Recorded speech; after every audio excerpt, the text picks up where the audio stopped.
couple videos ago, I outlined the 4 cards that I'm taking to Barbados. Given that I hold 20 plus active credit cards, I vowed to limit myself only to 4 for this trip. Now I'm back from my trip, I miss it, and it's time for me to tell you how it worked. Did it go well or did I fail? Barbados is a beautiful island, but one of its claims to fame is that it's uber expensive. So using the right card for spend in Barbados matters. I have a confession to make. I cheated a little bit, but only a little bit, but I had no choice. I really didn't. You'll understand in a second. Here's what happened. By the way, if you enjoy me sharing my personal credit card stories, be sure to subscribe to this young channel. We flew down to Barbados on JetBlue Mint, which is essentially their business class. Be sure to stick around to the end of this video where I'll cover the Mint experience. Here are the 4 cards that I said I'm gonna take down to Barbados. The Amex Platinum for lounge access, the Citi Premier for dining, supermarkets, travel, and gas, the Venture X for car rental and non-hotel catch-all, and the Hilton Aspire for all hotel spend, given that I was staying at a Hilton resort. I did mention that it was going to be a game time decision whether or not I decided to rent a car. Barbados has great public transportation, but after identifying all the activities I wanted to do, it was clear that I was going to need a rental car to make it all happen in 9 short days. Before leaving on my trip, I tried booking a car rental through the various card portals, but all the cars were fully sold out, so I knew that I had to rent one on the ground. Additionally, given that I was going to celebrate New Year's Eve, or what Barbadians call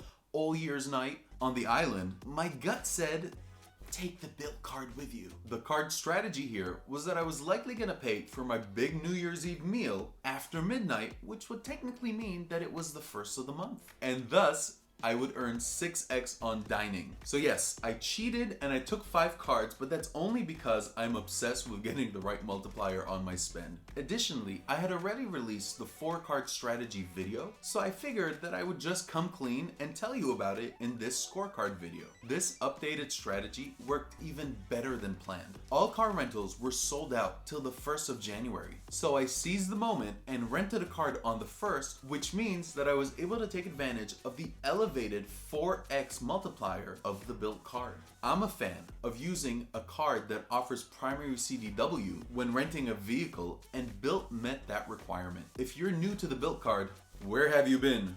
Bilt offers double the multipliers on rent day or the 1st of every month. So adding the bilt card to my wallet allowed me to earn 6x on my New Year's Eve meal and 4x on my car rental. Sorry, Venture X. So let's grade the rest of this scorecard. Amex Platinum. This is really just an expensive lounge card. It served its purpose, as you can see here at the Centurion Lounge in Miami. I did indicate that I was going to use my Chase Sapphire Reserve Priority Pass at the Sapphire Lounge in Boston while leaving my physical card at home. Guys, the Boston Sapphire Lounge is one of the best lounges around. In my ranking of US lounges, the Boston Sapphire Lounge is now number 1.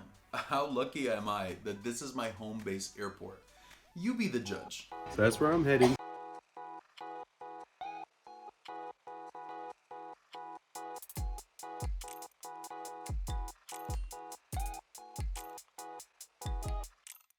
What's your name?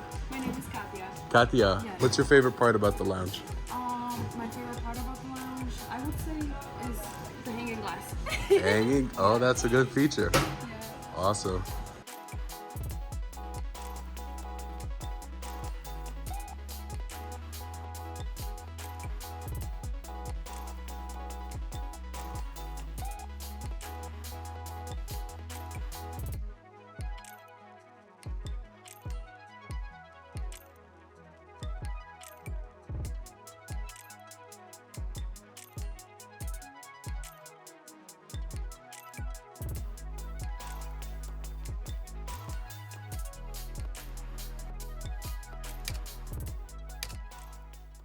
So the final grade on my lounge plan is an A. Next is the Citi Premier. I ate out constantly, as you can imagine.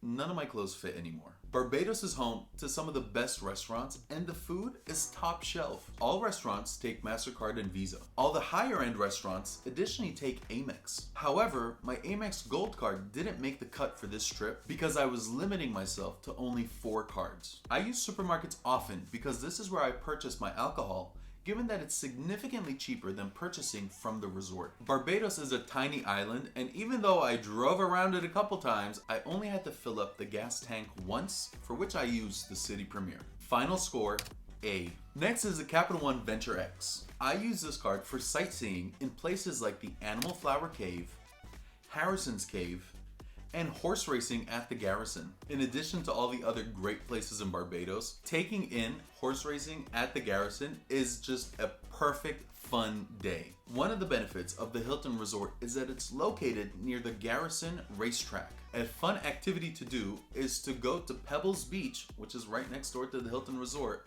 at 6 a.m. in the morning and watch all the race horses bathe in the ocean.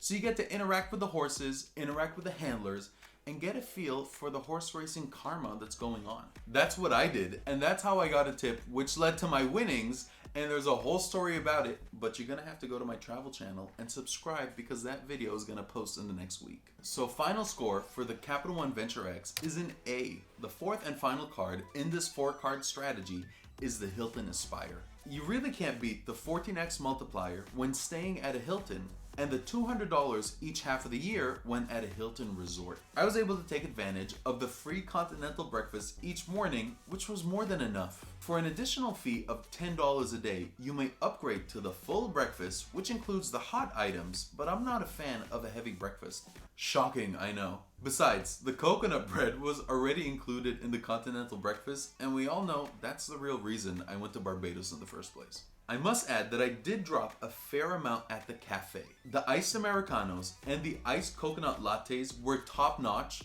and they were also $8 US. And the coconut bread at the cafe, delicious. Final score for the Hilton Aspire, A. Though each card got an A for usage, I grade myself at an A- because I cheated a little bit and took a 5th card. I'll be releasing a few Barbados videos on my travel channel, so go on over to @RichardDebs and check them out. I encourage you all to add Barbados to your travel list, but don't take my word for it. Head on over to @RichardDebs, subscribe, and check out the videos that are going to be posted soon. Let's talk about JetBlue Mint. When you fly to Barbados, JetBlue Mint is a great option. If you haven't experienced it yet, here's a taste. I transferred points from Citi to JetBlue to book Mint class. I enjoyed its lie-flat seats, and the service was just as good as most business and first class experiences. But it should be noted that JetBlue retrofitted various Airbuses, which meant that they essentially ripped out X number of rows at the front of the plane and replaced them with swanky Mint seats. The layout options are great with 2 seats or 1 seat when traveling alone. I have to call out that JetBlue didn't appear to have a refurbished bathroom. If you're taller than 6 feet, you might find it a little challenging. Let's just say that I wasn't pleased, so we'll leave it at that. I have another longer Barbados trip planned for later this year, where I'll be giving JetBlue Mint another shot. Thanks for watching until the end. Be sure to like, share, and subscribe to this channel. Take care and be good to each other.